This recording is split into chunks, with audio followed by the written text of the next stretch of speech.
चमत्कारी बहू की लालची सास। राजगढ़ की गौरी अपने माता पिता की इकलौती संतान थी। गौरी के पिता मेहनतकश किसान थे। वो सारा दिन खेतों में काम करते। गौरी अपनी माँ का किचन में हाथ बटाती। वो जंगल से लकड़ियाँ बीनती और माँ के चूल्हे में मदद करती। एक दिन वो जंगल में लकड़ी बीनने गई थी कि तभी उसे रोने की आवाज आती है।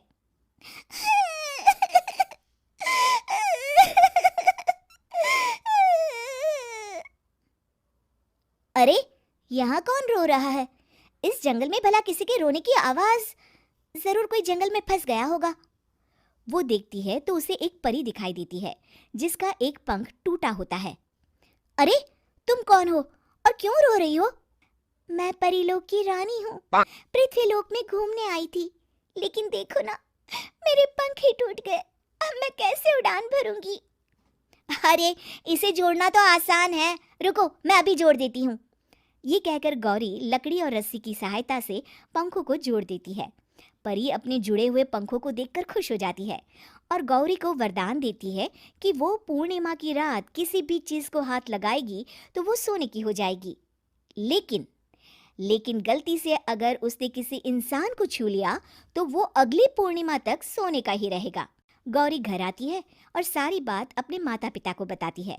गौरी की माँ उसे कहती है, तू भी ना गौरी, सारा दिन परियों की कहानियां पढ़कर स्वप्न लोक में ही रहती है। नहीं माँ, मैं सच बोल रही हूँ।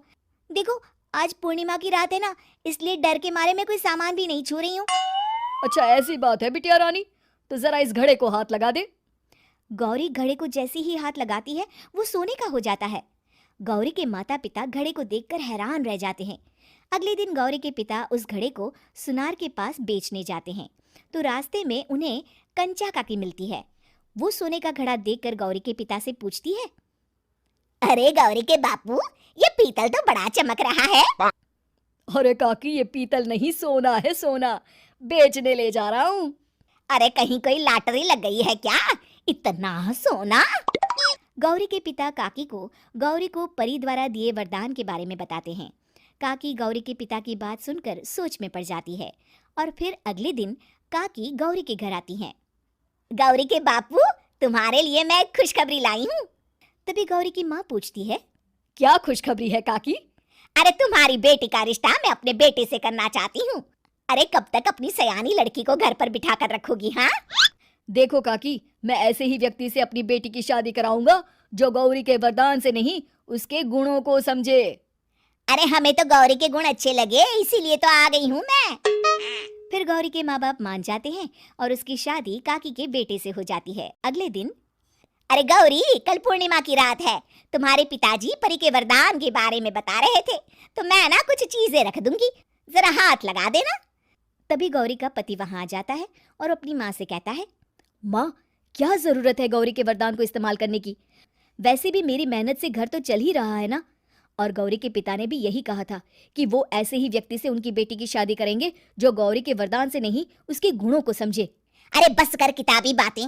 तेरे लिए क्या लड़कियों की कमी थी जो मैं ये किसान की बेटी घर ले आती? और सुन गौरी, कल अगर तूने सारी चीजों को सोने का नहीं किया तो मैं तुझे घर से निकाल दूंगी और अपने बेटे की दूसरी शादी करवा दूंगी, समझी? इतना कहकर गौरी की सास वहां से चली जाती है। अगली पूर्णिमा की रात गौरी की सास गौरी के सामने ढेर सारे बर्तन रख देती है और कहती है, जल्दी कर गौरी, रात खत्म हो जाएगी। जल्दी जल्दी इन सारे बर्तनों को हाथ लगाकर सोने का कर दे। गौरी करती भी तो क्या, वो जैसे ही एक छोटे से बर्तन को छूने वाली होती है कि उसकी सास भड़क जाती है। क्या मजाक बना रखा है? इतने छोटे से बर्तन में क्या होगा? ये ले, ये बड़ा वाला बर्तन। जैसे ही बड़ा सा बर्तन लेकर गौरी की सास उसकी तरफ बढ़ती है, वैसे ही बर्तन के बाहर से वो धड़ाम से गिर जाती है। सास को गिरा देख गौरी उन्हें संभालने दौड़ती है और वो सास को हाथ लगाकर कहती है, अरे सासू माँ, क्या हो गया आपको? कहीं चोट तो नहीं लगी ना? लेकिन जैसे ही वो हाथ सास से हटाती है तो देखती है कि उसकी सास सोने की हो गई है। गौरी सोने की सास को देखकर रोने लगती है और अपने पति से कहती है, मुझे परी ने कहा था कि अगर मैं किसी इंसान को हाथ लगाती हूँ तो वो अगली पूर्णिमा तक सोने का ही रहेगा। अब मैं क्या करूँ? अरे करना क्या है, माँ को उठाकर अलमारी में रख दो। और हाँ, लालच का फल बुरा ही होता है। ज्यादा बड़े बर्तन को सोने का बनाने के चक्कर में माँ का ये हाल हुआ है। ये कहकर वो दोनों माँ की तरफ देखने लगते हैं।